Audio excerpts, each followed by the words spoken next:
Welcome back to another episode of AthleteCast, Season 2, Episode 4. And today we have a special guest.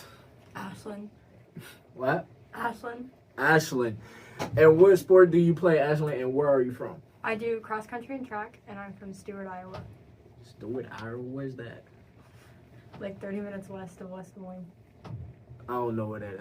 So I'm going to just say it's somewhere that way. Ain't it? Somewhere that way? Yeah. Okay.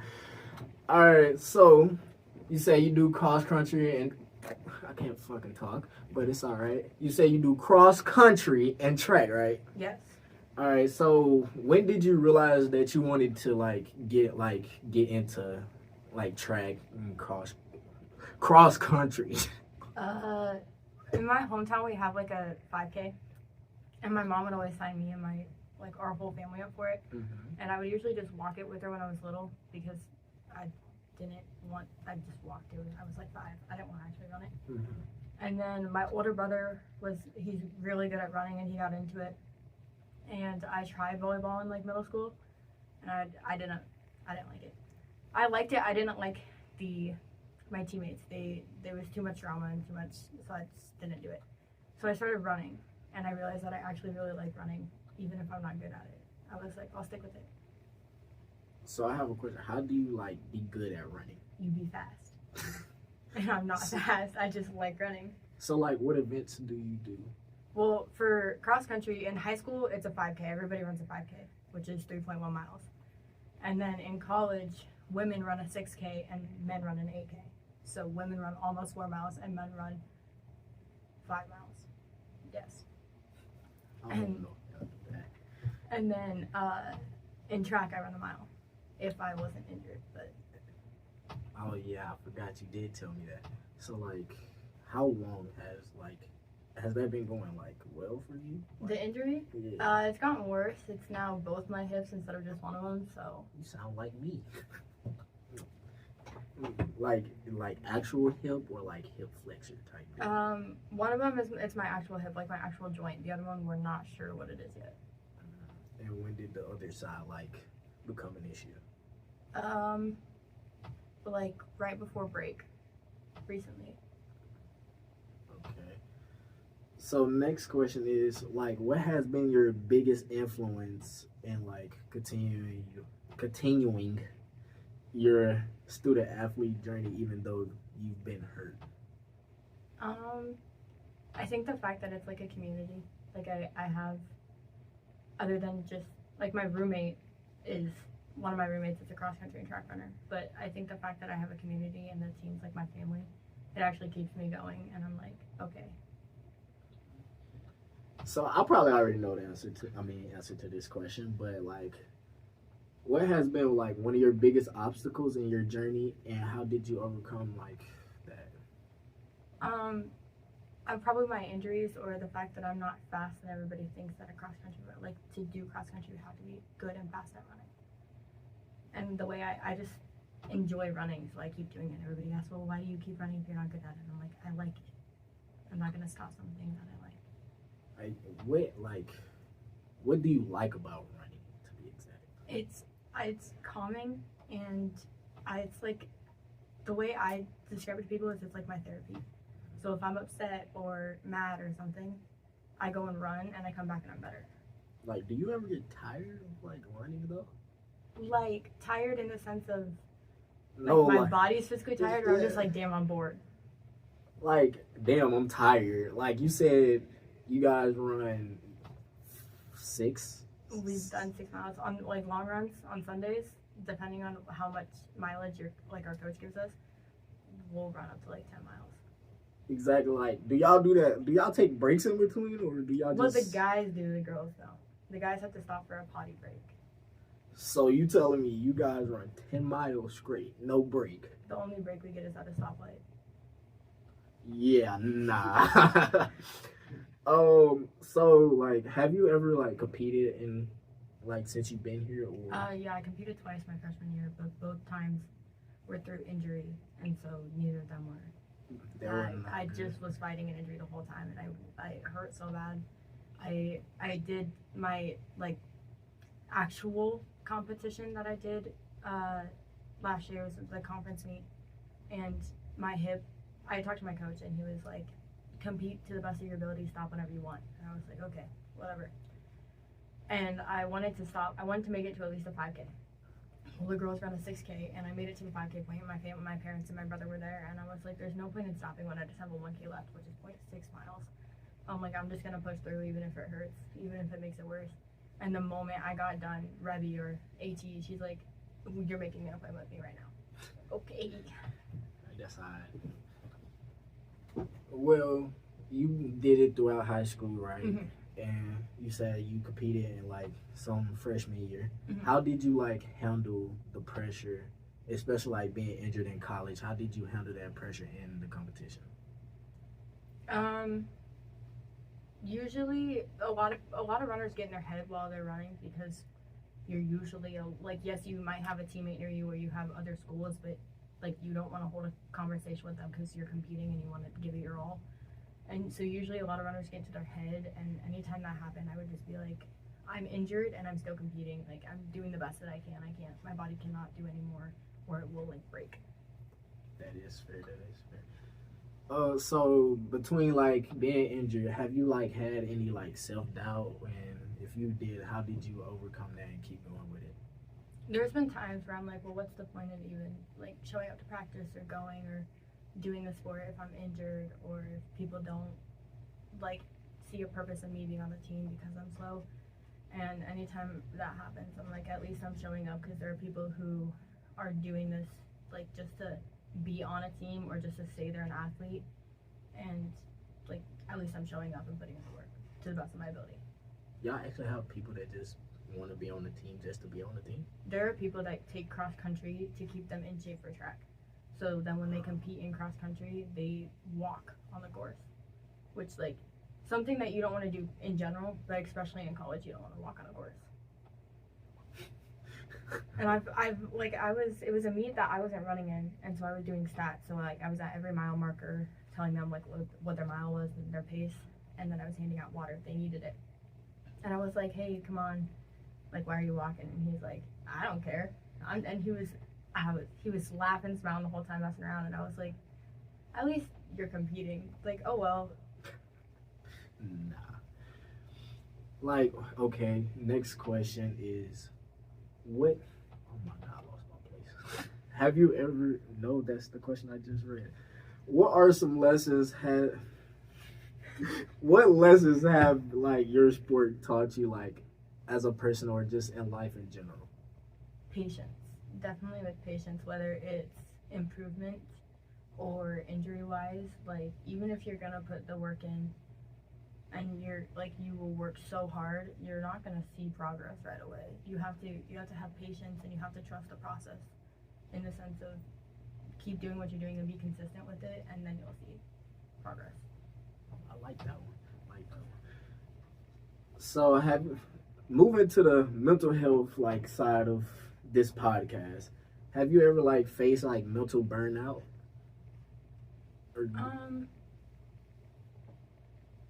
Not I wouldn't say mental burnout. I faced mental health issues with it, just because if you look at your average cross country runner, they're tall, or tall-ish, and they're really scrawny, not very muscular. If they have muscle, it's lean muscle. And then you look at, like, I'm not a tall, scrawny person, and so I've had a lot of body image problems with cross country, but I just am like, at least I'm doing it. I'm doing something that, one, is healthy for my body, because I'm still showing up and doing a physical activity. I'm exercising, but also I'm having fun while doing it. How tall are you? 5'8". What's the like average height for that, for like girls? Well, for girls, like 5'5", 5'6". So I'm taller than the average, but like for guys, our team isn't a good example of it, because we got some really short guys on our team, but we also have like, well, my brother's like 6'2". He's like before he started lifting and actually got more muscle. He was in high school, he was your prime example of your cross country runner. He had lean muscle to the point where you could see like his biceps when he was running, but it wasn't like he was actually like built. Now he obviously is not competing anymore, so he's lifting more and he has more like muscle on him. But So how do you handle like criticism from like your coaches or like your teammates or anything? Usually from my teammates, I I obviously acknowledge it. I hear it, and then I don't really comment on it because I'm like, if I comment on it, I'm bringing like attention to the situation that in reality just needs to be dropped. Like, they might be struggling in their life, and that's why they're taking it out on me, but they also don't know what I'm going through, so I can't get mad at them. For my coach, I usually just I accept it. I hear what he's saying, and then I kind of just keep it in the back of my mind, and I use it as motivation to keep going. I've done that before. It was an interesting time. I definitely used it as motivation for a little bit, but then now anytime someone talks to them, they're like, "Well, I bet your coach is like really supportive of it." I'm like, he was at the beginning. Now with all my injuries, he doesn't. I think he's tired of me being injured, which like so am I though. That's fair. But like, what's one thing that your coach has said to you that like has stuck with you? Like, He told me that watching me compete my freshman year at the conference cross country meet was embarrassing because I was so slow and I was the last to finish because my injury. It took me so long to do it because my hip hurt so bad that I couldn't push myself any faster. And he told me this year, this cross country season, he said, I don't want to make you compete because I don't want to embarrass you because it was embarrassing to watch you compete last year. And I said, it wasn't embarrassing for me if that's what you're worried about. I won't embarrass myself. I'm putting in the work, and competing helps me know where I am. And then I never competed this year or last year, cross country season. like, have they like found the solution to like your hip problem? It's surgery, but it's a 50-50 shot on if it actually improves my pain. Because you have to shave my bones down, and then it's 4 to 6 months of recovery, and I kind of don't want to do that. It's also really expensive. Like, do it hurt like when you walk or anything? Like, Not so much anymore. I have a lot of hip exercises and like stretches that I do to like help it, but walking doesn't really hurt unless it's like downhill or uphill because of the way that your joints collide. It's mostly like any stairs hurt, anything where I have to lift my knee above my hip. and that's bad for running, right? Yeah, because you want to be able to drive up a hill. You want to have good drive in your knees so you have a better stride. Do you guys ever like run uphill for? We have hill workouts like once a week. Right now, not so much because it's cold and snowy, so we do a lot of track. Well, it's also track season, so we're doing track workouts. But during cross country, there's a gravel hill, like all the way over there, and we'll usually, if it's really really hot later in the day, we'll have 5:45 a.m. practice, and we are running up that hill in the dark. 5:45. It was not fun. I bet it's not. Ever fun. So you do track too, right? Mm-hmm. Do you run track at all? I didn't run track last year because of my hip, and then once that kind of like got a little bit better, my ribs started hurting, so I had an intercostal strain, so the tissue between my ribs was inflamed, and I couldn't breathe without pain, like normal breathing. I couldn't breathe without pain, but taking a deep breath, like I would stop mid-breath because I couldn't. It was in so much pain. Usually with that, you have to have a blow to your ribs, like a punch. It happens in a lot of boxers or wrestlers, and I didn't. So we don't really know what happened. I just had rib pain. So I didn't compete at the end of the track season, and then that was an issue going into the summer. And then it kind of just kept acting up over the summer. And then that was the main reason I didn't compete at our home cross-country meet this season, because we were doing the workout like the Tuesday before the meet, and it was repeat 800s on the cross-country course, and my ribs started flaring up, and I was like, wow, can't breathe. What about this year? Like, I know track season is like starting up. Yeah, we're waiting for my hips. So right now with Matt, my AT, with my left hip that just started hurting, it feels like it's gonna dislocate when I run, which obviously isn't normal. And then once that started happening, I kind of like took a break from it, and I would just bike. And then I was at work one day, I'm an online shopper at Hy-Vee, so I was like shopping, and it did it at work. It almost dislocated at work, and I was just walking, And I think that's when I was like, this is a little bit more serious than I think it is. I should probably get it looked at. So I told Matt when I got back from break.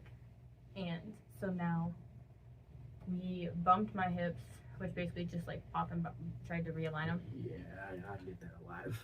And we're going to see if that, I have like a couple more days to see if it fixes anything. And if not, then I have to go to the doctor. If it does, we're going to slowly start me back into running. So I've just been biking for like 3 weeks.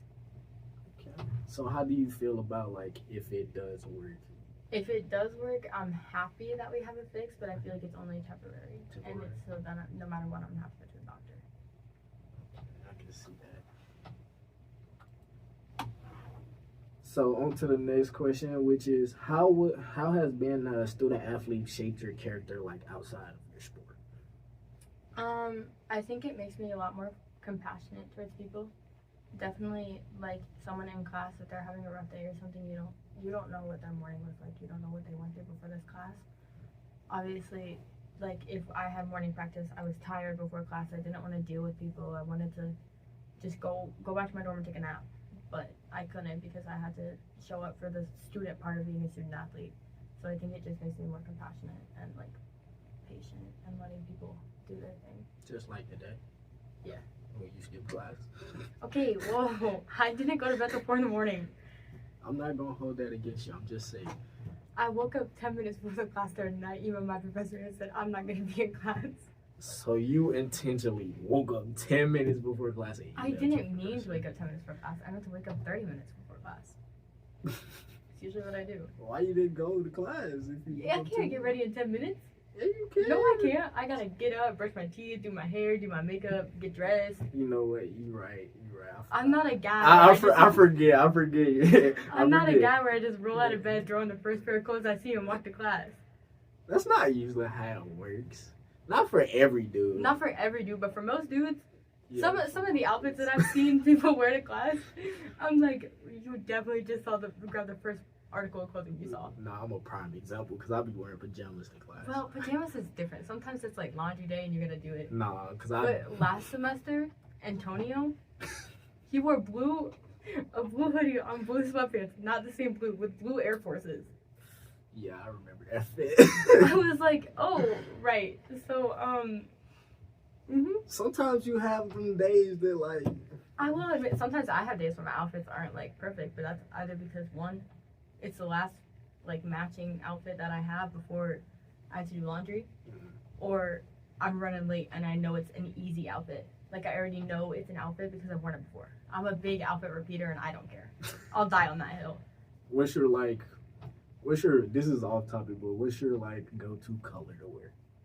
Like, you know Usually that you black. have black. That's Wait. all you have?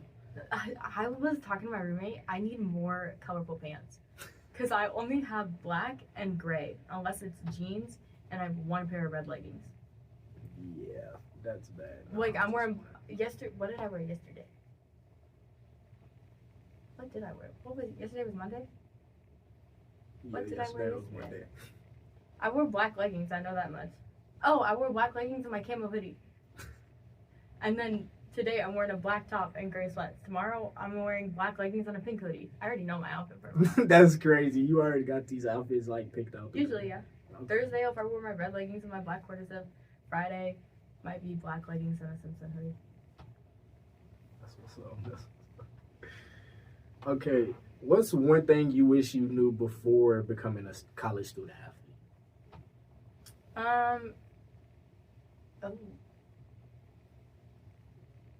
The fact that you can't, like, it's obviously more strict in college for, like, most things, but, like, all your teachers in high school are like, oh, I'm preparing you for college, this won't slide in college, when it definitely does slide in college. For half of my classes, it does. But for, like, practice in general, it's obviously harder because you're at a collegiate level instead of just a high school level, but there's a lot more work that you have to put in, and you can't, I don't know how to describe what I want to say. You can't just, like, show up, like, do whatever practice is, and then leave. You actually have to be, like, fully present at practice. mentally and physically. You You can mentally check out when you're running, but you have to be there. No one prepared me for the yap sessions that my coach gives before every practice. Bro just yaps. I'm not gonna kid you. You talking about? I'll be seeing y'all before practice, and he just be talking. Is that what you talking about? Yeah, where we're all just standing like in a half circle around him, Yeah. and he's just standing there talking. He just talks forever and forever. But when he's not there, and it's our assistant coach, and he says like two things. He's like, "You guys know the workout. I'll be here when you get back. Like, go have fun." And it's like, whoa, we're not used to this. So y'all dad, so he dad just tell y'all to do this, like. Yeah. Do y'all have like a set run y'all do every day? Well, Tuesdays and Fridays are our workout days. So I don't know what the workout is today because I'm biking and I'm not able to do workouts until everything fixes. But my roommate was talking about, like last week, the workout for Tuesday, I think was repeat 400s with a 90-second minute recovery, something. Not gonna lie, I'm gonna have to ask you what is that. You don't know what a 400 is? I know what a 400 is, but you said 400 Repeats. repeats. So you do a 400, and you want to do it. It depends on like what our coach tells, like pace he tells you. But usually you want to do it at about 80% race pace. So you run a lap, and then you have like a minute to a minute and a half to recover, and then you run another lap. And basically your goal is to keep a consistent pace no matter how tired you are. So then in a race, you can keep a consistent pace or get faster, even though you're tired. Yeah, that's crazy. I can't even run 100 meter without getting tired, let alone 400. Okay, on to the next. How important is your support system in your success of being a student athlete? I think just knowing that I have someone there no matter what is like kind of like it's important to me. Like even if I go to a meet and I'm competing and like no one's there to cheer me on, I know my teammates are, even though they're not physically there to cheer me on. Or someone, whether it's my roommate's mom or my teammate's mom or someone's always there to cheer me on. Even if they're not doing it publicly or out loud, I know someone's always rooting for me, whether it's myself or not. But I think just knowing that I have someone there in case I need it is like, it helps. Like having my parents, even though they're an hour away, in case, like the other day I had a flat tire and I called my mom and I'm like, I have to work tomorrow. Like I need a car. And she's like, okay. And so they met me at my work. My dad took my car and I got his car. Oh, that's dope. Okay. What advice do you have for like future student athletes that run cross country or track? Don't take it obviously you want to take it seriously, but don't take it so seriously right away because you will burn out. You will. Don't beat yourself up if you're not where you were your sophomore year of high school or your senior year of high school. A lot can happen over the summer. Also, don't beat yourself up if you miss a run. If he wants you to run a certain distance and you miss it or you cut it short by like a mile, don't beat yourself up. Like we all have our own things. A lot of things can happen in a run and in a day, and if you don't complete a run, it's not the end of the world. Do y'all listen to music while y'all run? Can you do that?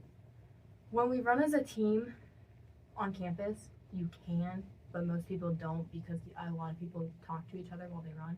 I don't know how people can do it. I cannot talk while I'm running. I don't have enough air for that. I have to breathe. I would like to be able to breathe. But when I'm running alone over the summer or on break, or if it's an on your own day where we don't actually have to meet for practice but we still need to run, I take my AirPods and I go run. Okay. That also leads to the next question. What music do you listen to before running or while you're running? If it's for a competition or a meet, I usually listen to a lot of what I call hype music, but a lot of songs that like are more upbeat and that I know every lyric to, and that just makes me excited. So I'm like, it helps me lock in. When I'm running though, I listen to all music, but one genre of music that actually makes me lock in is sad music. I don't understand why, or mad. If I'm like, songs that make me sad, they help me lock in when I'm running. I don't understand it. I just lock in when I'm running, and then I have some of the best runs ever. And I'm like, okay.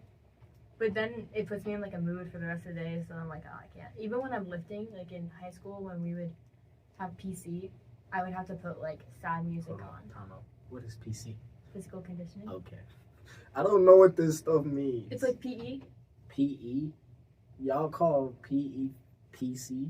No, we have PE, which is like in high school we had PE and PC. PE was in the gym playing games. Literally, that's what it was. PC was in the weight room lifting. And you could do both, or you could do one or the other.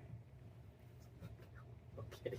That's what we did in high school. I've never heard of PC before. It was a different, because not everybody wants to just play games. They want to actually like work on themselves, and so PC was a better way. Like they offered it, and we had a weight room, so like why not put it to use?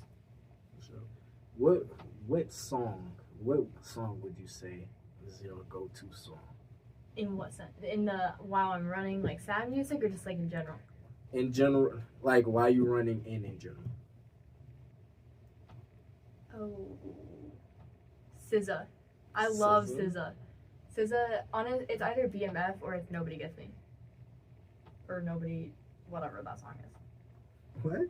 Nobody, but I don't know exactly what it is. I think it's Nobody Gets Me or Nobody Gets, yeah, it's Nobody Gets Me. I know she has a song, Nobody Gets Me. Yes, it's that song. Okay, that's fire. That's kind of... It's a good song. It is a good song. I'm just saying, like, if I'm trying to get hyped for a... Don't get me... Well, if I'm trying to get hyped for something, I'll usually put on, like, T-Pain, Up Down. I love T-Pain. T-Pain? I went and saw T-Pain in concert this summer with my best friend. Nah, that's fire. The one I saw on TikTok, it was so funny, but, like... T-Pain has more fun at his concerts than anybody else. Yeah, I see Rule number that. one is don't kill T-Pain. But he was in jeans and it was at the Iowa State Fair, and it was hot as hell.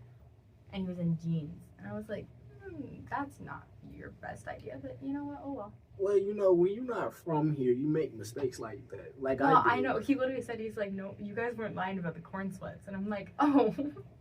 Like, I've made mistakes this summer doing that, wearing pants, and it'll be hot as shit. Yeah, it's cold in the mornings and warm in the afternoon. Exactly. That's why I put on pants, because it's cold. I made the mistake too, and I've lived here for 20 years. Like, how does that even work? It'd be cold in the morning, and then, like, after, like, I'll say 7 or 8 o'clock, it'd be hot as shit. Oh, yeah. You walked here at 8 a.m., you're freezing. You come back here at 8 a.m., you're sweating. That's what it I'm doesn't saying. make sense. Blame Iowa. Iowa weather. You're from here. I can't do it. Hey, so you got to explain this. I don't have an explanation. I'm not from here, so you got to explain. I don't have an this to me. explanation. It's because we're right in the middle. So in the mornings, we have the northern weather. It comes down, and then in the afternoons we have the southern weather. It comes up. We're right in the middle. Okay. I don't know. That's the best explanation I got. I guess that's a good explanation. Okay, I just threw this question in there. What was your favorite athlete growing up? My older brother. Your older brother? My older brother. A lot of people say that like I followed him or I want to be just like him. I wouldn't say I want to be just like him, but he was definitely a big influence on me. Like, it's not that I want to like follow him, but I kind of want to follow in his footsteps. He was part of the reason I decided to come to Simpson, because he was here. He graduated last year. And then after I talked to the coach, and he was like, no matter where you are, we're going to get you where you want to be. That was a big thing, where he was willing to accept me on the team, even though I wasn't fast or I wasn't a state qualifier. And that's when I was like, I think, and it's far enough from home that I'm away from home, but it's close enough to the point where I can go home if I need to, and it's a smaller community. I'm from a small high school. I had 66 in my graduating class. So, like, I wanted a smaller, I didn't want to I toured Iowa with one of my friends. I did not want to walk up that hill every day. There's a giant hill. I've never been to Iowa, so you had to explain to me. It's a huge hill that you walk up to, like, from the, like, housing or parking area, like the parking garage, to get to, like, the actual on campus. And there's this giant hill, and it's either you walk up the hill or you walk upstairs. And I was like, I'm not doing that every day. Like, did you have to walk up that hill? Like, unless you wanted to walk all the way around campus to get to where you were going. Like, you can't get no scooter or anything? Well, you could, but I was there for a tour. I was not about to hop on the campus bus. Better than me. I would have hopped on that thing real quick. Do you have any pre-game rituals or like superstitions before? I do, and everybody thinks I'm weird for this. I have a lucky pair of socks that I have to wear. It's a certain brand of socks, and I alternate between them. So, like, for the meets this year, obviously I didn't compete, so I would ask my roommate if she was running. I would be like, Lex, what pair of socks do you want me to wear? I have to, for track meets, I have to wear my hair a certain way. I have to wear a high ponytail, and I have to do one braid down the middle of the ponytail. I don't know why. It's what I did in high school, and it worked. Hold on, I'm trying to picture this. You said a high ponytail, like right here. Right here. And then I have one small braid down the middle of the ponytail. Not in my hair. It's not like a French braid going down. It's just a braid down the middle of my hair. It's like normal ponytail, and then you braid it, but I just have one small braid. So, like, you said socks. Socks? What kind of socks it's are the they? certain the brand's called Features, and they're running socks. They're really nice. Like, they have really nice compression on your arch, and so it helps with arch support and like anything with your Achilles and your calves. But it also, like, it's a thick enough material on like your toes so you don't get calluses and blisters. So, aren't you talking about the bottom of your foot, right? Yes. Okay, I'm just making sure I'm correct with this, so I get this. Because once again, I don't get that. And then if it's a track meet, in high school I did this. I haven't competed in college, and the order of like events is different. Mm-hmm. But at the track meet, or in high school, the mile was like the third to last event, and the 4x8 was like the third event. It was the third event. I would have to eat carrots and ranch, always, because I don't eat my carrots without ranch, and I love carrots, but I had to eat carrots and ranch at the 4x8, and I would PR on my mile. How did you, like, how did I discover that? Because there was one meet where I was hungry, and my mom had packed me all these snacks, and I was like, I'm just gonna eat the carrots because they're light on my stomach. Like, I don't want to eat like a sandwich or anything with like carbs. I don't want to, even though I'm a runner and you want to eat carbs, you want to eat carbs 6 or more hours before you run, because you will throw it up and it makes you bloated. Anyway, there's a whole thing with it. How did you discover the little sock thing? The sock thing? My brother did it. My older brother did it, and he had his lucky pair of socks, and so then I just started wearing a pair of socks. Originally, I didn't have this brand of socks, and so I would do it in volleyball. The 1 year I did volleyball, and I would have to wear a certain pair of socks, but they were a mismatch. They weren't matching. They weren't a matching set of socks. I would have to wear them, and I would have to wear them on one color on a specific foot. And all my serves would go over. We would win. So you telling me when you do competitions, you be wearing mismatched Not socks? anymore. I have a matching pair of socks now. You have a matching pair of but socks in volleyball in like 7th grade, there are pictures of me with a neon pink sock and a black sock. That's. Well, they're like ankle socks, but you could still see them over my shoes. That should be illegal. Neon pink? Yeah. And black. Well, there was a matching, like, though they weren't matching, like, the logo on the neon pink was black, and the logo on the black was neon pink. And then there was, like, a purple pair, and, like, the logo on the purple was yellow, and the logo on the yellow was purple. Okay, that makes sense now, because I'm like, they were matching, but they weren't matching. I'm like, you just wearing a solid colored pair of black socks and a solid color. They were the same brand and everything. I can't wear 2 different brands of socks. Okay, the brand doesn't really matter. It's the color. It matters for me, though. If I'm, like, running late and I grab a Nike sock and an Adidas sock, no. Even if they're the same length and everything, they feel different. They're different thicknesses on the bottom.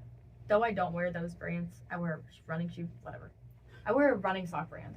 How you gonna use Adidas and Nike when you don't wear Adidas because and Nike? Because they, like, if I were to say an actual running brand, like a running shoe brand, you wouldn't know what I was talking about. I was making this easier for people, normal people to know. Okay, I feel what you said.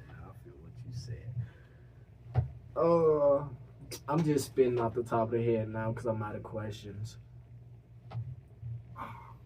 What do you, like, really get out of running cross country? It definitely makes you more mentally tough, which I know everyone's like, okay, but anything can make you mentally tough. Running's different because your mind will tell you to stop, but you have to keep going. Like, you have to, somehow, your mind has to be stronger than your mind, and that doesn't make sense.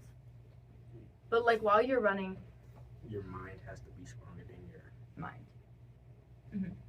So you have to trick your brain into thinking that you're fine even if you're dying. Okay. So if I'm running and I'm at mile 2, but I have a 4-mile run and I want to turn around, well, if I turn around at mile 2, I'll still be 4 miles. Anyway, If I'm at mile 2 and I wanna stop, I wanna walk. I don't want to be like, I want to be done. Mm-hmm. I want to walk back or have someone come pick me up or something. I have to tell myself, well, say it's an hour back run on a trail. I'm like, well, I already ran 2 miles out, and if I want to get back to where to my dorm, I have to run back. I have to go turn around and go back. Obviously, you don't have to run; you can walk, but then it'll take longer. Wait, is that a thing? Like you can just tell somebody to come get you? Like I've done it before, but that's because I was injured. So when I'm running on campus for practice, I don't bring my phone with me because our coach doesn't want us to, and it's a distraction. And I don't want to carry my phone, and I can't put it in my pants because it'll weigh my pants down, or I just don't have pockets. So, but if I'm at home and I'm running, and I'm a mile from home or something, I'll call my mom and be like, Mom, can you come pick me up? I'm done, but I'm a mile out, or my hip hurts and I don't want to run back, and I'm wherever I am. Can you do that during competitions? Like, if we made a competition, can you just stop and tell somebody to come get you? Well, you don't really stop and tell someone to come get you. Depending on where you are or the reason that you're stopping, you can just walk off the course. So, if you have been injured and you want to compete, but you can't you and your coach decided that you shouldn't run the entire race, say it's a men's 8K and you want to be done, they can walk off at a 5K. They run 5K, and you have markers on the, one, if your coach allows you run to watch, or there's markers on the course that tell you 3 miles or 5K or whatever, and you just walk off. No consequences? As long as you agreed on it with your coach. Obviously, you don't get a full set, whatever the actual distance is, so you can't say oh, that was my PR, and that whatever if you didn't run the full distance, but you can just walk off the course. Even if you don't talk about it with your coach beforehand, but you're hurting in something, walk off the course. All right, say if you fully healthy. Fully healthy and you just don't want to do it anymore? Yeah, you get to mile 3 and you got 3 more miles to go. You bruh, I'm finna stop. Nothing's wrong. I mean, nothing's wrong with you. You could, but your coach won't be happy with you. I mean, I bet he won't, but is that a thing? Have you ever seen somebody do that actually? I mean, I probably have. I just assumed they were injured. And I was oh, they're injured, they're done. Their coach told them to stop. But they probably were just I don't want to do this anymore, and walked off. Nah, I don't blame them. Nah, that's crazy. I wish football worked like that. Yeah. Well, also, you guys have punishments if you show up to practice late. Y'all don't? We don't, no. Y'all don't have no... Our sport is running. But you can punish... We don't run for our No, I know. punishments, You though. do 400 lunges with the weight above your head. Yeah, I've watched so many of you do it. So it's you can do... Y'all can do those. Well, we could, but originally our coach didn't believe in weight training. He changed it this year, but he didn't. He was I don't understand why you guys should lift in the on-season, you're going to hurt yourself. It doesn't work that way. It's not even lifting, though. Do y'all do, any, speed work? Yeah, we do speed work, but that's not a punishment for us. That's a 3 times a week. I feel like y'all should just come up with something, hollow holds or something. We have to do abs, everything that people use as punishments is part of our practice at least once a week. I mean, the most our coach is going to say is you can't compete at the next competition. So that's kind of it. So but secretly in your mind, if you walk off the track or walk off the course mid-race, and then our coach is well, you're not competing at the next competition, you're going to be happy because the reason you walked off mid-race is because you didn't want to do it. Exactly. So that's not even a punishment. It's not a punishment. But say do y'all have if somebody's late to practice, you won't just run in the next race? No, we don't have that. If you're late to practice, you're late to practice. So what? Man. If you're late to practice, the only consequence you have is you have to go run alone. That's it. That's not even a punishment. I know, but our coach doesn't really care. He's even if you're obviously he wants us to be on time or early, but he's as long as even if you're late, as long as you show up and put the work in, I can't punish you for trying. All right, what happens if you just don't come to practice at all? Well, it depends. Do you text them letting you know? No, like You no, just don't show up. no text, no nothing. You just in your bed, like, man, I don't want to go to practice. Let's just go back to sleep. You know what? Coach usually doesn't pay attention that much to know that certain people aren't there. I'm not gonna lie. He only pays attention enough to know if you're not there if you are one of his like higher athletes. If you're good, obviously, or if you talk to him every single day. Mm-hmm. But if I didn't show up to practice, he'd be like, okay. Nah, that's I crazy. doubt he would even notice unless someone said, oh, by the way, Ashlynn's not here. That's crazy, dog. See, this why I need more like other teams in here, cause I'm figuring out like y'all coaches don't like He does care, but like it's like he does care, but like if you don't come to practice and he doesn't notice that, that's he wild. doesn't. If you don't talk to him on a daily basis, or you don't stop in his office to talk to him every Monday or something, and you don't show up. That's like me if I did cross country. I barely talk. So I know if I didn't come, he would not give two fucks. There are certain people that he notices because he either talks to them every day, or they stand out to him for some reason, or they're one of his top athletes. But none of those. So if I just don't show up, it doesn't.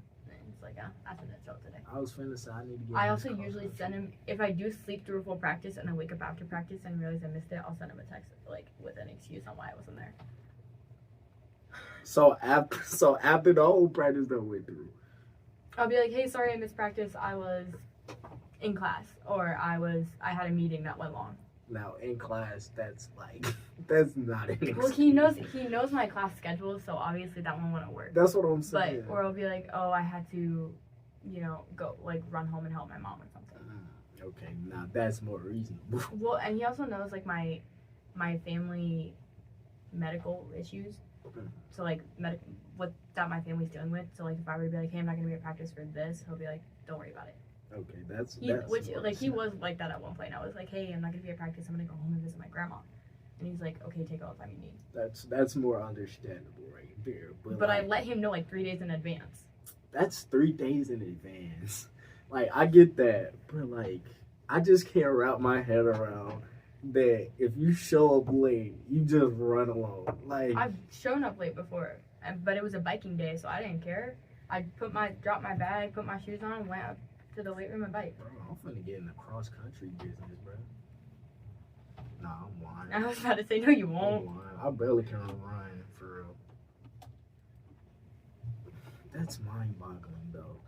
That we just don't have punishment? Like, yes. No, but see, here's the thing is most other sports punishment is running, and that is our whole sport. Obviously, football's different, but like we have multiple different punishments. I know. Which is, like, crazy to, like, know that cross-country doesn't have, like, punishments. If we do, I haven't suffered them yet, so. Have you ever seen somebody do punishments? I don't think so. See, I don't know if it's just. What about track? Track's different because so you stick with your coach that coaches your department. How many coaches do y'all have in We have track? Hoffman, the head coach. I'm not going to cap. You can't name none of these coaches to me because I probably don't know either. Okay, we have our head coach. Hoffman houses football. Hoffman? Coach Hoffman? James Hoffman. I don't know who that is. He used to help with football. I know he did. I don't know who that is. Okay, bald, like, a little bit taller. There's a lot of bald people White. on this campus. There's a bro, I know, it's half the professors. that's half of people on this camp. Not even half. Most of the people on this campus. Okay, anyway, we have the head coach Hoffman. Okay. Then we have the throw coach, Coach Burton, Ashlynn Burton. Okay, I know her. We have Berkey, the jump and multi-coach. I don't know who that is. He used to be on the track team when he was in. He went. And then once he graduated, he just became a coach. When was that? Like 2019? No, that's not. I was thinking you was gonna go back to like 19? 2019 No. something. I was gonna say I most No. definitely don't know who He's not that is. much older than me. Okay. So we have Hoffman, Burton, Berkey. He's the distance coach. The assistant distance coach, Zwank. Who? Zwank. David Zwank. That's his name. Yep. Wink. Zwank. Okay.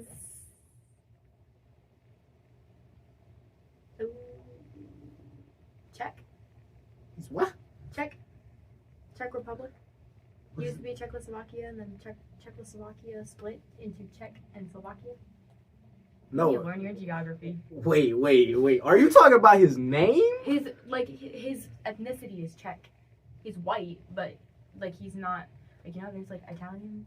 Yeah, I know Italian. Okay, but I've never heard of Czech. Czechoslovakia was I've a never- place, and then it split. I've never heard of it. It's in Europe. Bro, you have to. Where do you learn this at? Two of my best friends in high school, they're twins, and their grandma came from Czechoslovakia, and then a lot of our foreign exchange students. We had two from Slovakia On this campus? in high school. Oh, I was gonna say.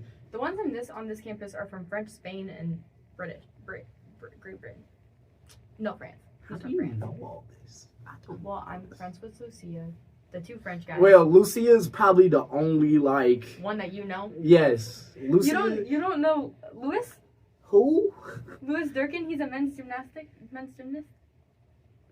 never watched gymnastics a day in my life. I only know 3 people that do. Actually, 4 people that do gymnastics. That's it. I know quite a bit of the foreign people on campus. How? What? I just know them. I need to get out of my apartment. Maybe. Because, like, I don't know none of these people you're speaking of right I bet you'd be surprised at how many people aren't from Iowa on this campus. I know wouldn't- you're not from Iowa, but I wouldn't be surprised. Like, if I were to name, where do you think my roommate Alexis from? nah, low-key, I think she's from Iowa. She was born in Minnesota. She was born in Minnesota. She lived in Minnesota for a couple of years, and now she moved to Iowa, but she's 5 minutes from the Minnesota border. But I feel like the people that's not from Iowa, like, they're from, like, close states nearby. There's a lot of people from Florida. Florida? Yeah, I know only one person that's Florida. Karima's from Florida. I did not know that. Aiden Lanier, well, he doesn't go here anymore. I know He's from Aiden Florida. Lanier was from Florida. I know Emmy's from Florida. Yeah. And that's it. I don't go out. There's Really. There's people from Texas. I only know like You only know Adonis is from Texas, and that's it. I only know 2 people from Texas. One of them's my roommate, which is Jaden, and Adonis. That's the only 2. There's more than 2 people from Texas here. In class, someone's like, "Oh, where are you from?" And I come from Texas. Not our class, but I know people are from Texas. That's crazy. There's someone from Washington State, not Nah, DC. I know somebody's from Washington. here. Walla Walla, Washington. Because That's where he's from. He's from Walla Walla, Washington. It's Kaden. Wally. Walla Walla, Washington. That's It's an a- actual place. Okay. You learn some new shit. He was in my foundations class, and he talked about it like once every week. And who is this person? His name's Kaden. He's a thrower on the track team. I don't know who that is. I don't know a lot of people on this campus. I can tell. To be fair, I don't know a lot of people that's in our class, to be honest. I with know. You sit in the front and watch South Park. No. Okay. In the corner. Okay. South Park, that was just something to get me by so I didn't fall asleep. Or you had the book open, but I knew you weren't reading it. You just had the book open in case he asked. Low key though, that do be the strategy though. Cause if he comes to me, I'm gonna change it from South Park and go straight to the book. I know. I saw it. I was like, oh, he has the book open. He ain't reading that. But I've read it. I read chapter 1. To be fair with you, Did you read it before or after the class that we were supposed to read it in? when were we supposed to read chapter 1? I don't. At this point, we're just yapping, but I don't. care. The Wednesday before the Wednesday before we didn't have class because of the skinny snow. So last Wednesday. Nah, cause I just got the book Thursday. I just got the book Thursday. Yes, you just read it. You read it after the class that you were supposed to read. Low You were key. prepared for Friday. We just didn't have class. Who? Us on Friday. We didn't have class. Oh yeah, I'm thinking of my other class, cause I had 2 classes that day. I also had 2 classes that day. I walked my 9-10. Yeah, you're insane, cause I did not. Well, I had to take notes for someone. Even- Because they texted me before and they're like, hey, can you take notes for me for class? And I was like, sure. And it's in Wallace. So I had to walk to Wallace. See, that's fair, cause Wallace is right there next to me, but I was not walking in that. You have to walk from all the way over there. That's tough. It was not fun. I bet it wasn't. My ankles, my ankles were borderline frostbite. Like, what I've learned, you have to invest in some fuzzy socks. I do have fuzzy socks. They ruin my outfits. Some of them do. I don't care if they ruin my outfits. My outfit was not. It was a match. It was the sweatpants that you could buy from our cross country store with the matching hoodie that went they weren't matching, but it was matching. Mm-hmm. Anyway, and I had my coat on. It was zipped all the way up. I had my both hoods up. Walking to class, I didn't care. Yeah. Wore my slippers. You wore slippers. No, I wore my tennis shoes. I was gonna say you wore slippers. Slippers, and it was like my heel is the only thing that won't be warm. Well, okay, those slippers. Okay, that makes sense. I thought you were talking about house slippers. No, there's slides. not a sole on the bottom of those. No, I'm thinking of slides or something like that. No, those are I only wear slides to practice. Because I want a shoe that's easy to put on and take off, and I gotta put tennis shoes on. Why not just wear them every day? The slides? Yeah. Because they're pink. So? They're light pink. No. They're my recovery slides. I'll wear my Birks every day. I don't even know what Birks are. Birkenstocks. It's a sandal. It's a sandal that has the two straps. Oh, the Jesus sandals? Yes, the Jesus sandals. Oh, okay. I'll wear those every day. I'll be seeing a lot of people with those on. They be calling them whatever. Birks, and I'm the brand. I'm like, bro, those are Jesus sandals. Yeah, but then they have the clogs, the closed-toe ones that look like slippers. Those are still Jesus sandals. Okay. I don't care if your shoes. It came from the brand of Birkins and Jesus sandals. No, that's not what I'm saying. I'm saying that if they have straps on them, they're Jesus sandals. But they don't. The clogs don't have straps. They fully come up like a slipper. They literally look. Well, they're not like these because they're not fuzzy. But Lex wears them every day. Low key, I don't pay attention. DJ has a pair. I don't pay attention to people's shoes. Half the football players wear them. Once again, I don't pay attention to people's shoes. They were the Marco had a pair. Once again, I'm just saying. I know a lot of people that wear them. A lot of people might wear them. I might see people, but I don't be paying attention to people. Okay, they're like slides. They're like slides. They're like slides. Okay, so they're not Jesus sandals. No, they're not. They're not Jesus sandals. They're not an open toe. You can't see people's toes in them. Okay. That's all I needed to know. God. Well, guys, that's all the questions I have for Ashlynn here today. Is there anything you would like to say to the people out there, or just in general? Don't judge someone because you don't know what they're going through. Boom. She just said don't judge a book by its cover, basically. I think. Basically, yeah. Well, guys, that's it for episode 4. 4? Yes, 4. I'm having major brain farts right now. Don't mind that. But, oh my God. Don't forget to hit the subscribe button. Don't forget to like. Comment down below more questions to ask other athletes, or give suggestions of what athletes you want to see on the pod. And that's it. Peace. God. Don't say that. You're gonna Google clogs now. I'm finna Google all